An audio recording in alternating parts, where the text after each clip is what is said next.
We're going to get back at it now. So this morning we started at 50,000 feet, and we kept working our way farther and farther down to a level of really execution and granularity on how you take these theories and move from theory to reality, and that's what we're trying to do. And so we're going to move further this afternoon, and we're very fortunate to have as our first speaker this afternoon Jens Deerberg-Wittram. Jens made the journey from Germany, and so if he yawns in the middle of his presentation, it's because his time zones are a little mixed up right now. But Jens is nice enough to come. Jens was one of the founders of ICHOM, which you're going to hear about, which is a global organization focused on healthcare outcomes. And so Jens, thank you very much for being here.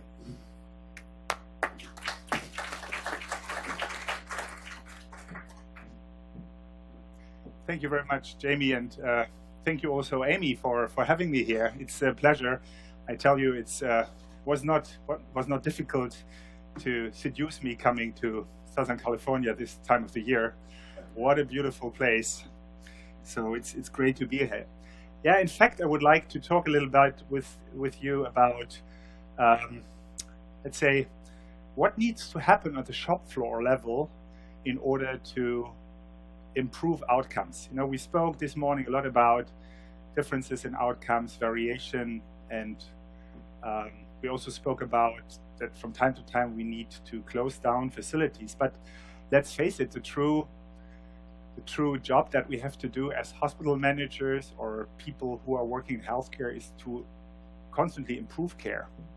You know, the solution is not just to close down every average or subpar facility and then ta-ta, we have the perfect selection of providers. No, we have to constantly improve. The question is, how is that happening, and what are the mechanics behind that?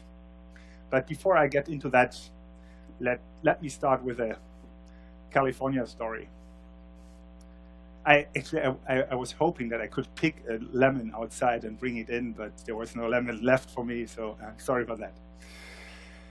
Well, lemons, beautiful fruits. I don't know, when we were kids, we were using lemon juice as invisible ink. And I assume that some of you have done the same. I don't know if you know the concept.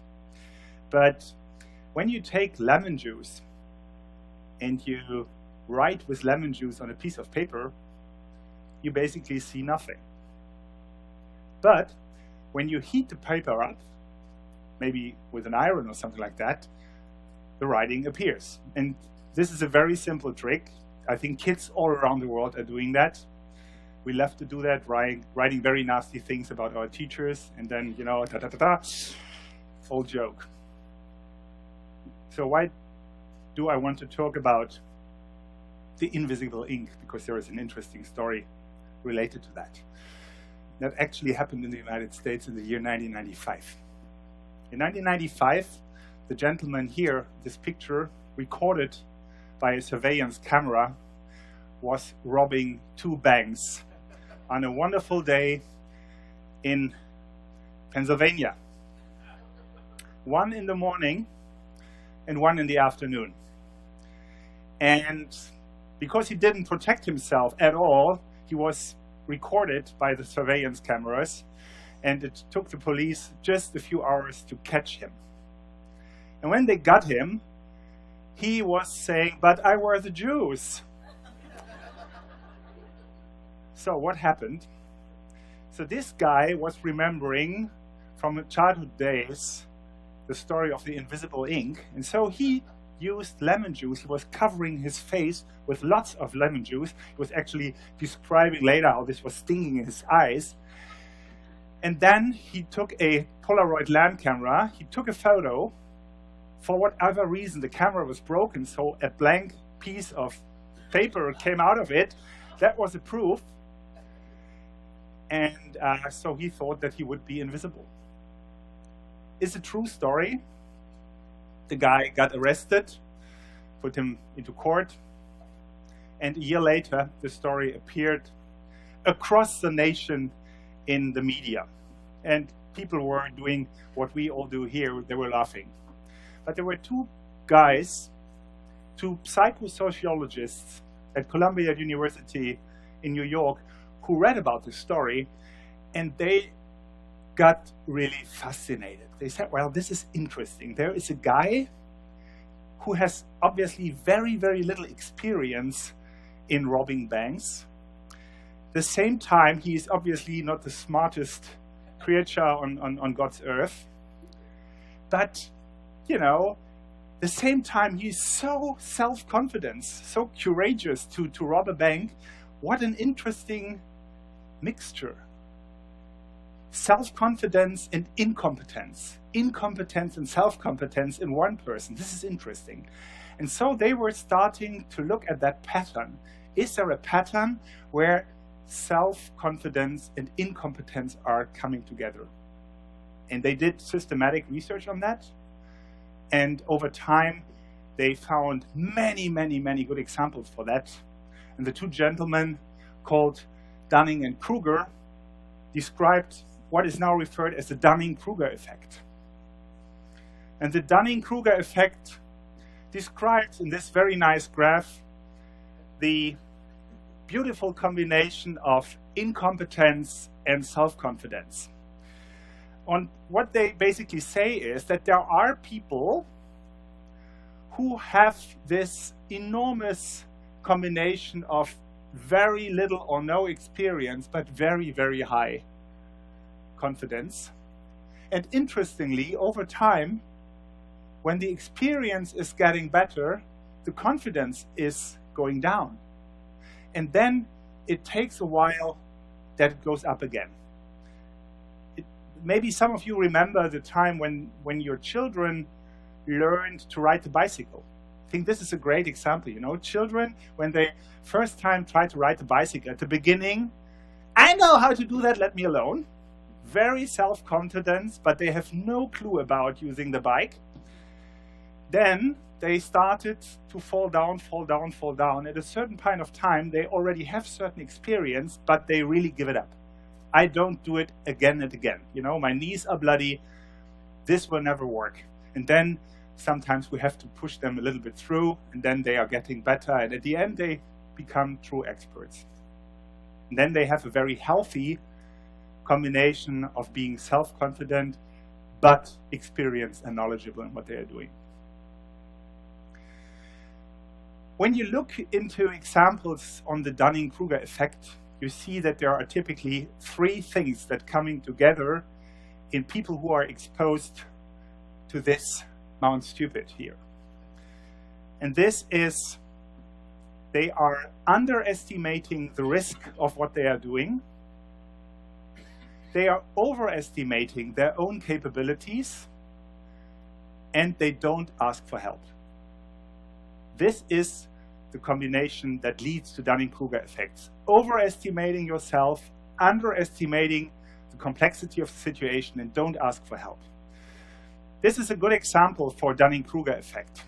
Base jumping. This is a picture from California. Base jumping is referred as the most dangerous sport that you can do. Mortality rates are constantly around 1 in 60. And we know that because there is a registry on base jumping in place for decades now. They are basically recording most jumps that are done around the world. And we see it's constantly this 1 in 60. And there are the different reasons why people are dying when they are base jumping. And the interesting thing is, many base jumpers are actually exposed to Dunning-Kruger effects. They are overestimating themselves. They are underestimating the complexity, the risk, and they don't ask for advice or help.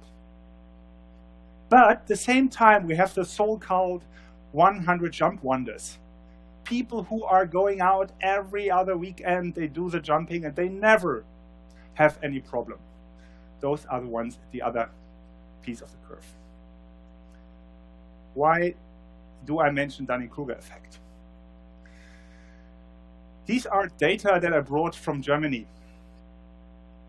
And, you know, I just brought them to tell you that the German healthcare system is not better than any other healthcare system in the world, probably not better than the German system. So these are data from our mandatory outcome reporting, and they are showing actually how the different quintiles of German hospitals are performing in standard medical procedures.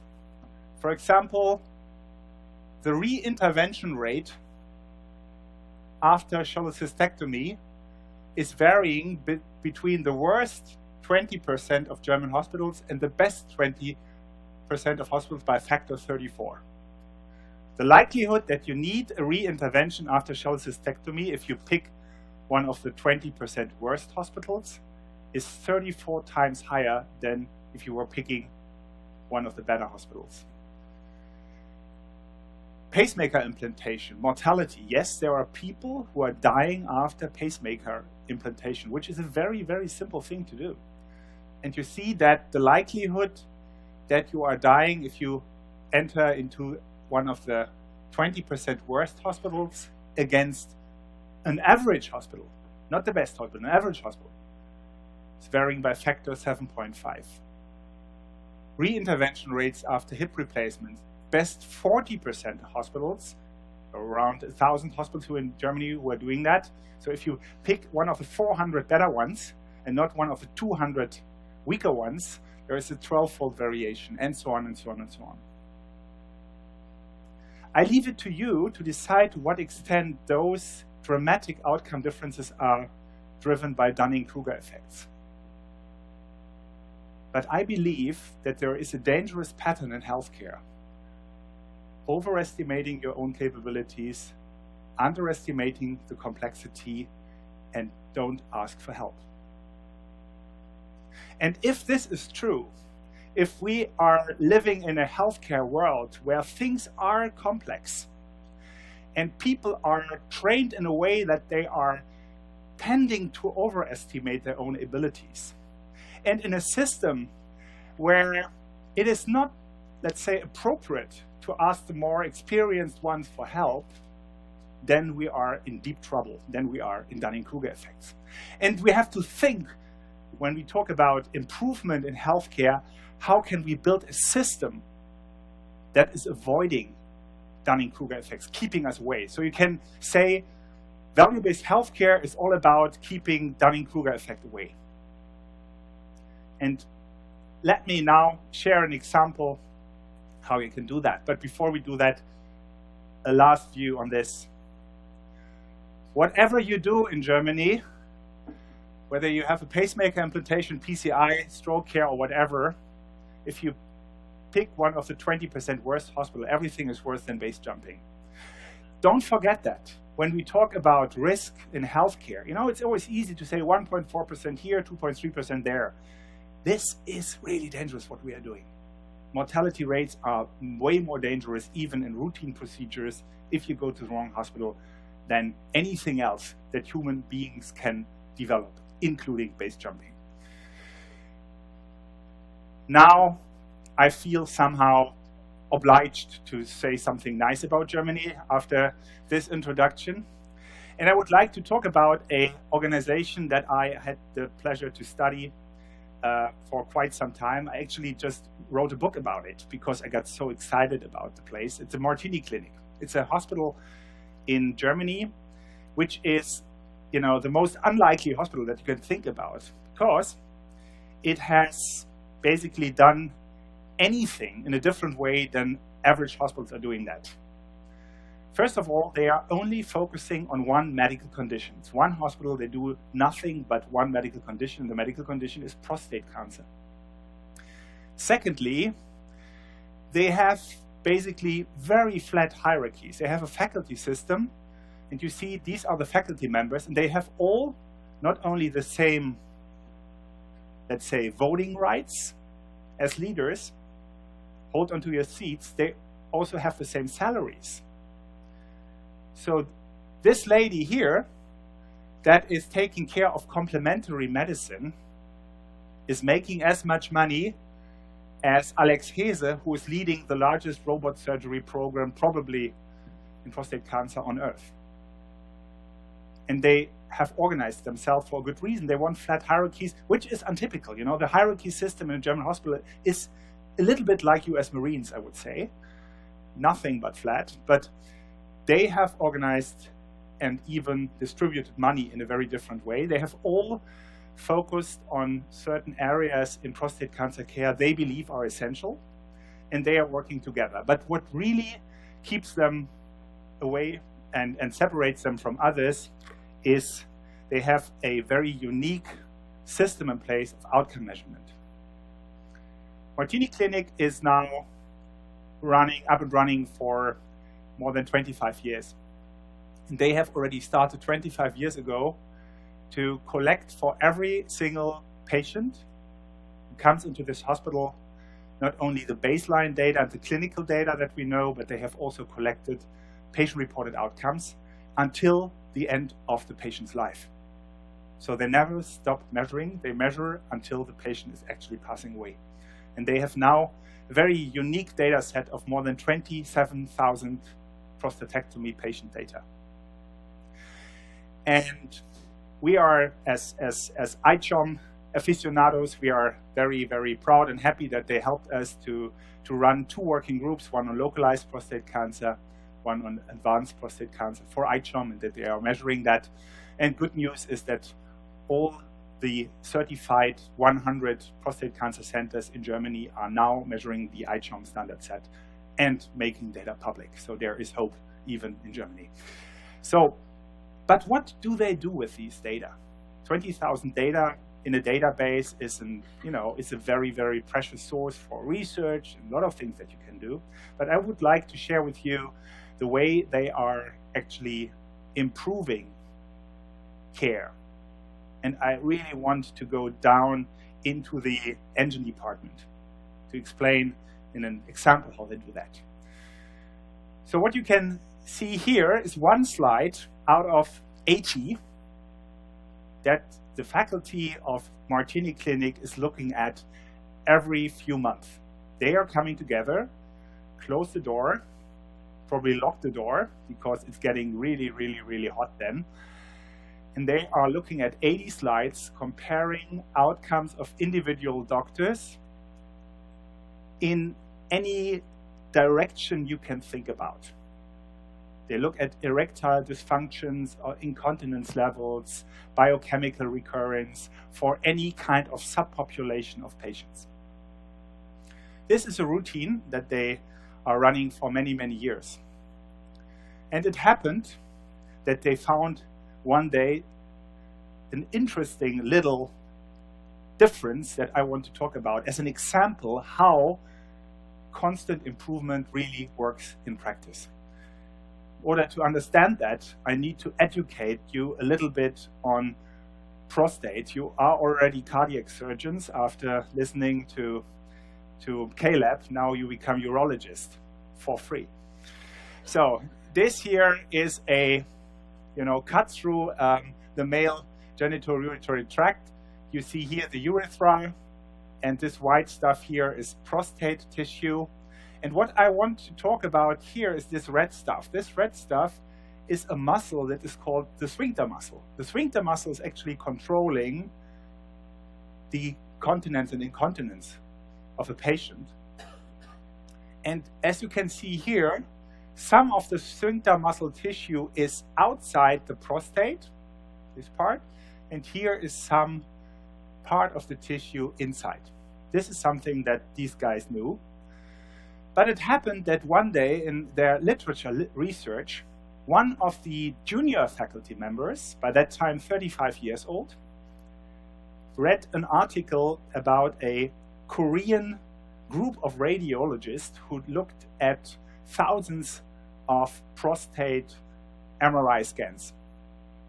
And what they described was actually that there are 3 different types of prostate situations. One where only very little part of the sphincter muscle is inside the prostate. A few patients where you have basically a relevant portion of the muscle behind the urethra, and one part where basically a huge piece, up to 40% of the whole sphincter muscle is hidden behind the prostate. They just described that.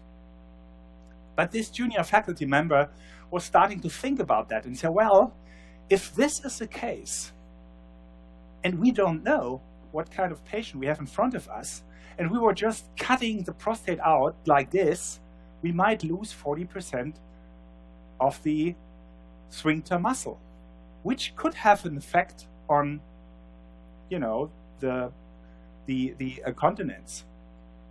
So this might be an interesting opportunity to improve. So he didn't even talk about that. But he changed the way he did the surgery on the next day. And he basically started to peel off the prostate from the muscle before he did the cutting. This change of the surgical procedure took him about 20 minutes more. So think about an average high volume surgery center that is doing thousands of surgeries the same day. Think how hard it is to change your surgical pattern in just adding 20 minutes. Everyone has to wait for you. You might even need another shift of anesthesiologist in the evening or something like that. You might even need to cancel something, but he did that. And a few days later, when they had their first quality review and they looked at the data, they found something very interesting. What they found was that here in gray, 1 week after catheter removal, so basically 10 days after surgery, in the Martini clinic, normally about 30% of patients have full urinary control. But in this surgeons group, it was 50%. So first of all, what do you think how many organizations are measuring 1 week after catheter removal systematically urinary control? Nobody is doing that, because every surgeon would say, well, this is a mess there, give it another 6 months and then we can start to measure. But they are measuring that 1 week after. And again, how many data points do you need in order to see a difference between 30% and 50%? You will never see that if you just do a few cases a year. The average German prostate cancer center is doing 50 surgeries a year.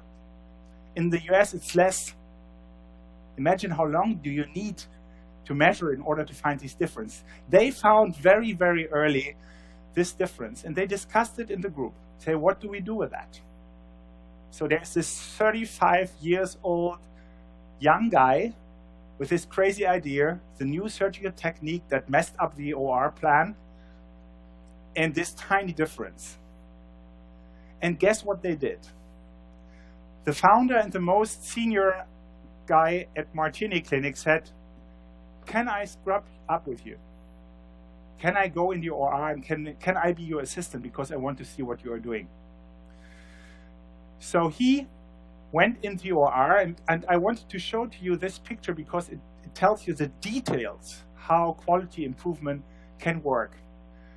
The dark green line, this one here, shows you in June 2008, the first doctor, the innovator, the young one, started to change his surgical technique. At the beginning, for 4 weeks, the incontinence even went up a little bit. And once he knew how to do it, he saw this dramatic drop in the incontinence measured by pets per day here. They discussed it, and the early adopter number 2, Hartwig Huland, the founder of Martini Clinic, 60 by that time, his former boss, joined him in the OR, copied the technique, and within 2 months, he saw himself also dramatically improving. And then the third one came on board, and it took only 6 months for the whole faculty of Martini Clinic to change the surgical technique from the way they have done it for decades to this new approach. Based on a tiny little data point, and based on the comparison, and based on a culture where you're not ignoring differences, but where you use them in order to learn, and where you are adopting if you can. What has been the result of that? Well, to be honest, very little result, very little difference. So the overall continence rate 1 year after surgery went up from 94.7% to 96.9%. So somebody might say, well, is this statistically significant? Is this, what does it mean? And you are right. Most hospitals don't care about these tiny differences. But Martini Clinic is the largest prostate cancer center in the world, doing twice the volume of Mayo Clinic, doing twice the volume of Johns Hopkins. They are doing 2,500 prostatectomies a year. If you are moving up by 2%, that means that there are 50 men who are continent instead of wearing Pampers for the rest of their life. This is what they really want to change. This is what they want to achieve. And they have understood that there is not the one silver bullet that's going to change everything. They have understood that improvement is improvement step by step by step. It's a constant tweaking and improving and getting better, tiny little things, never getting up, changing and challenging the status quo every day. When you now compare what are the overall results of Martini Clinic to the rest of Germany, you will see something really exciting. The 5-year disease-specific survival in localized prostate cancer is more or less the same than in average hospitals. As long as the prostate cancer is not an advanced disease, people typically don't die from the disease that early. So very little difference.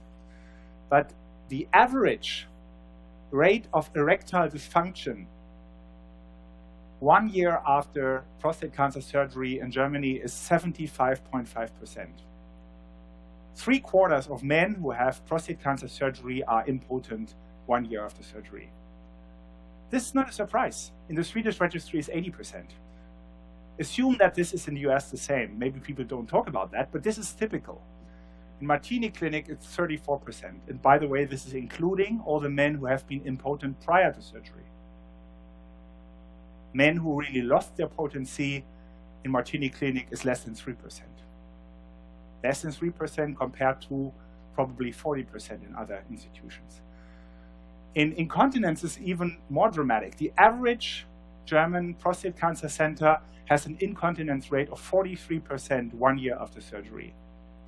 Martini Clinic here is on 6.5%. Now, after introducing this technique, they are down to less than 3%. Imagine this difference, and imagine that this is visible. This is a result of constantly harvesting differences in outcomes, in encouraging, trying out new things, and in adopting rather than defending what might be good for your patients. A very, very, I think, interesting and convincing approach. And another thing that is important, and I think this is something that we need to discuss. The true job that we have to do in healthcare is not to find out who is good, who is bad. The true job that we have to do is to help doctors and clinicians, nurses and care teams to get better, because that is what they want. They all have the ambition to treat their patients nicely and to achieve great results. So we have to help them to get better. So I think this is a very important picture, because it shows you how the individual improvement rate in a place like Martini Clinic is accelerating over time. This green line here is the line reflecting the founder of Martini Clinic. Hartwig Huland, he is now 74, and he has done more than 4,500 individual surgeries himself. And you see how over the years, the continence level of him went up. And all the other lines are doctors who came after him into Martini Clinic. And you see somebody who is entering Martini Clinic now only needs 800 cases to come to a level that Huland has achieved over 20 years over 4,000 cases. I think this is one of the reasons why we need to think about centralization and bringing people at the right time to the right places. And these data show how much of a difference this can be. In other places, surgeons are struggling to get the 250 cases that you need in order to reach the first plateau of excellence, but they have built a system that is keeping them away from the Dunning-Kruger effect. The system is exactly as the system that you described this morning, Jamie. It's what you are doing. You look at the outcome data, you make them transparent, you analyze variation. Any variation is an opportunity to learn. You know, Nelson Mandela, as we heard, I never failed, I either succeeded or I learned. You identify best practices, for example, you know, this new surgical technique we spoke around. You change behavior, you do it quick, you analyze, you don't argue, and then you do the feedback and learning to recycle again. What are the characteristics of value-based care systems who are actually making that happen every day? First of all, they are measuring outcomes in a standardized way, and we heard about that a lot today from Providence and Joe's, from Hoke and others. You need to capture data of the whole care cycle. You know, never stop measuring. It's important to know how the continence is not only after a week or a year, but also after 3, 5, 10 years. You need to set up a systematic data analysis for relevant patient cohorts. We heard about analytics departments today, and these are the folks who make that possible. And you need an open discussion of deviations in a no-blame culture. We come together in order to learn and not to celebrate the winner. The winner is the one who's improving. Trying out new solutions, giving room, making sure that even in commercially successful organizations, there's always time to try out new things. Drive early adoption together with rigorous analysis, and then never stop doing that. Never, never stop. Never say, now we have reached the 90%, we are happy. Every day stand up, challenge the status quo. If this has been too much urology for you, forget about prostate cancer. It's a terrible thing, but don't forget the lemon. Thank you.